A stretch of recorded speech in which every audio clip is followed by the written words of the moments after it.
भगवान विष्णू यांच्या विठ्ठल अवताराची कहाणी. भारतभूमीवर भगवान विष्णू यांना कितीतरी अवतार घेतले आहेत. भगवान श्रीराम, भगवान श्रीकृष्ण या अवतारांशिवाय देवांच्या रूपामध्ये सुद्धा ते पृथ्वीवर प्रकट झाले आहेत. वास्तवात सगळे देवता परमात्म्याच्या विशेष शक्तीचे एक प्रतीक आहे. असाच एक अवतार आहे जो खूप लोकप्रिय आणि भगवान विष्णू यांच्या अपार लीलेने तो विठ्ठल नावाने प्रसिद्ध आहे. जे लोक महाराष्ट्रातील आहेत त्यांना माहीत आहे विठ्ठल नाव. तर जाणून घेऊया आजच्या व्हिडिओमध्ये भगवान विष्णू यांच्या विठ्ठल अवताराची काय कहाणी आहे. एकदा माता रुक्मिणी काहीतरी कारणामुळे भगवान विष्णूंवर नाराज झाली आणि द्वारकेतून निघून गेली. भगवान विष्णू रुक्मिणीला शोधण्यासाठी द्वारकेतून निघाले. पहिल्यांदा ते माता रुक्मिणीला शोधत शोधत मथुरेला पोहोचले. त्यानंतर गोकुळ आणि नंतर दिंडीरवनात पोहोचले. तिथे त्यांना माता रुक्मिणी सापडली. माता रुक्मिणीचा राग शांत करून भगवान विष्णू काही दिवसांसाठी तिथेच थांबले. तेव्हा तिथे जवळच असलेल्या आश्रमामध्ये पुंडलिक नावाचा एक हरिभक्त राहत असे. पुंडलिक त्याच्या आईवडिलांचा परमसेवक होता. पुंडलिकची भक्ती आणि त्याच्या आईवडिलांच्या सेवेने प्रसन्न होऊन भगवान विष्णू पुंडलिकला भेटायला माता रुक्मिणीबरोबर आश्रमामध्ये गेले. त्यावेळी पुंडलिक त्याच्या आईवडिलांचे पाय दाबत होता.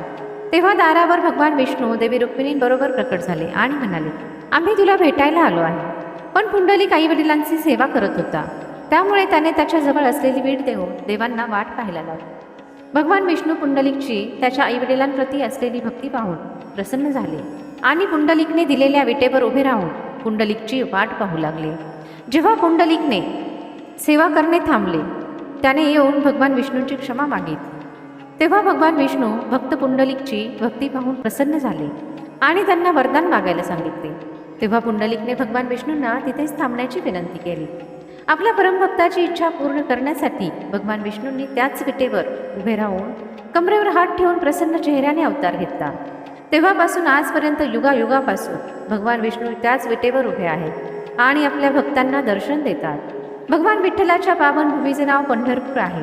पंढरपूरला पंढरी नावाने सुद्धा ओळखले जाते. तिथे पांडुरंगाचे विश्वविख्यात मंदिर आहे. या मंदिरामध्ये रुक्मिणी मातेला विठ्ठलाबरोबर स्थापन केले आहे. दरवर्षी एकादशीच्या वेळी पंढरपूरमध्ये लाखो लोक विठ्ठल रुक्मिणीची महापूजा पाहण्यासाठी येतात. राज्यातील लोक पायी पांडुरंगाच्या दर्शनाला येतात. खूप जुनी पालखी परंपरेची सुरुवात महाराष्ट्रातील काही प्रसिद्ध संतांनी केली होती. त्यांच्या अनुयायांनी वारकरी म्हटले जाते. ज्यांनी ही प्रथा जिवंत ठेवली. पालखीबरोबर दिंडीत चालणारे लोक असतात. ते नृत्य आणि कीर्तनाच्या माध्यमातून महाराष्ट्राचे प्रसिद्ध संत यांच्या कीर्तीचे गुणगान करतात. विठ्ठल मंदिराची संख्या दक्षिण भारतामध्ये जास्त आहे. विठ्ठलाची पूजा मुख्यतः महाराष्ट्र, कर्नाटक, तेलंगणा तसेच आंध्र प्रदेशामध्ये होते. मला आशा आहे की तुम्हाला ही कथा नक्की आवडली असेल. व्हिडिओ आवडला असेल तर व्हिडिओला एक लाईक नक्की करा आणि कमेंटमध्ये जय श्रीकृष्ण नक्की लिहा.